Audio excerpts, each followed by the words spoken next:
Those organisms which cannot be observed with naked eyes and require a microscope to be seen are the microorganisms. These tiny creatures come in various shapes, forms and structures. For studying them, a proper categorization is really necessary. Thus, we classify these microorganisms, simply referred to as microbes, in four major classes: bacteria, fungi, protozoa and algae. Let's get introduced to each. Let us begin with bacteria first. They are usually unicellular prokaryotic organisms. What do you mean by this? Unicellular, as the name suggests, are made up of single cell.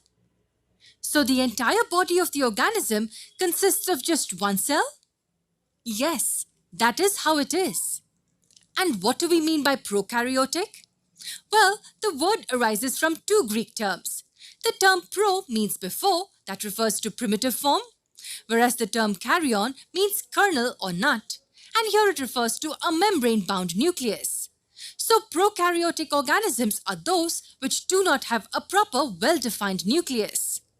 As we can see here, in these organisms, the genetic material is randomly scattered in the cytoplasm. So when we say that the bacteria are unicellular prokaryotes, it means they have a single cell which is of a primitive type without a well-defined nucleus. Would studying them be simpler then? Not really.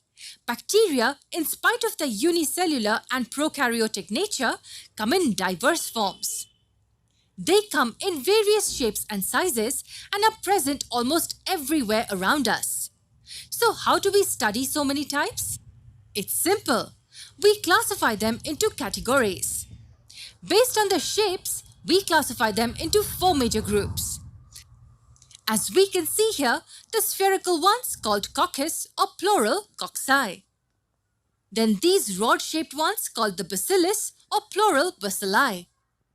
Then we have these comma-shaped bacteria called vibrio, plural vibrios.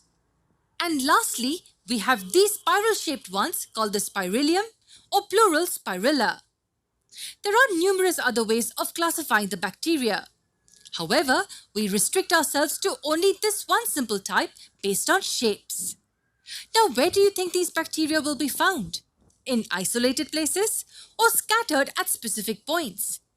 Will they be found only on land or only in water or both? Well, there is a single word which describes their presence, and that word is everywhere. Yes, there is no single place on this earth where you won't find bacteria. May it be the hot springs or the ice-cladded regions. May it be the salty Dead Sea or even the marshy lands. They are present everywhere. And let me tell you an amazing fact. Some of them are even present inside you. But don't worry, the ones inside you are like friends. They won't harm you in any way.